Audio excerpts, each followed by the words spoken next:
ఎమ్మెల్యేల అనర్హత అంశంపై ఇవాళ సుప్రీంకోర్టులో విచారణ జరగనుంది. సుప్రీంకోర్టు ఇచ్చిన 3 నెలల గడువు ముగిసింది. స్పీకర్పై కోర్టు ధిక్కరణ పిటిషన్ను కేటీఆర్ దాఖలు చేశారు. గడువు పొడిగించాలని స్పీకర్ కార్యాలయం మరో పిటిషన్ దాఖలు చేసింది. 2 పిటిషన్లు కలిపి సీజేఐ ధర్మాసనం విచారణ చేయనుంది.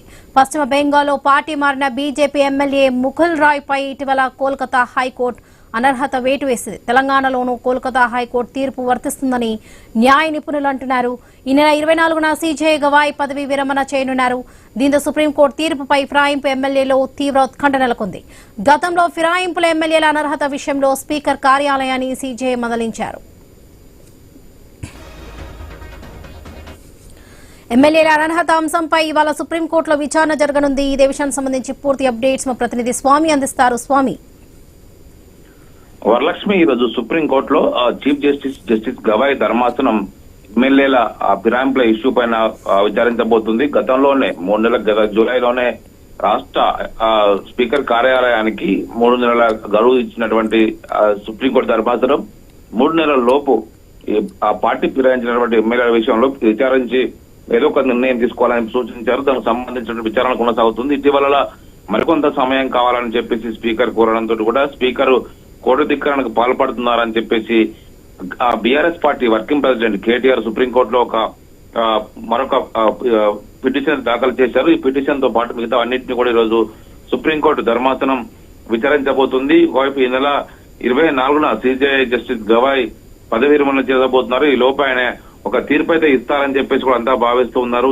ఇటీవల మాజీ కేంద్ర మంత్రి ముకుల్ రాయ్ బీజేపీ నుంచి వెస్ట్ బెంగాల్లో గెలిచి ఆ తర్వాత టీఎంసీ పార్టీలోకి వెళ్ళినటువంటి ముకుల్ రాయ్ పైన ఇటీవల ఒకవైపు వెస్ట్ బెంగాల్ స్పీకర్ అలాంటి చర్యలు తీసుకోకపోవడంతో కూడా అక్కడ ఉన్నటువంటి కలకత్తా హైకోర్టు ముకుల్ రాయ్ శాసనసభ సభ్యత్వాన్ని రద్దు చేసింది. దేశవ్యాప్తంగా పార్టీ ఫిరాయింపుల నిరోధక చట్టం ఒకే విధంగా ఉంటుంది, ఒకే విధంగా అమలు కావాలి, కానీ తెలంగాణలో అమలు కావట్లేదని చెప్పేసి కూడా బీఆర్ఎస్ పార్టీ వాదిస్తుంది. ఈ రోజు సుప్రీంకోర్టులో జస్టిస్ గవాయ్ ధర్మాసనం వీటి మీద విచారించి ఒక నిర్ణయం తీసుకోబోతున్నట్టుగా మనకు సమాచారం అందుతుంది. ప్రధానంగా పార్టీ ఫిరాయింపుల అంశం సంబంధించి దేశవ్యాప్తంగా ఒక పటిష్టమైన చట్టం రావాలని చెప్పేసి కాంగ్రెస్ పార్టీ అగ్రనేత రాహుల్ గాంధీ పదే పదే కోరుతున్నారు. కానీ తెలంగాణలో రాహుల్ గాంధీ ఆలోచనలకు భిన్నంగా ఇక్కడ కాంగ్రెస్ ప్రభుత్వం పార్టీ ఫిరాయింపులు ప్రోత్సహించింది. ఇక్కడ పార్టీ ఫిరాయింపులకు పాల్పడ్డ వారి మీద ఎలాంటి చర్యలు తీసుకోవట్లేదు. ఈ విషయం సంబంధించి పదే పదే బీఆర్ఎస్ నేతలు కాంగ్రెస్ ను క్వశ్చన్ చేస్తున్నారు. దీని మీదనే పలువురు బీఆర్ఎస్ పార్టీ ఎమ్మెల్యేలు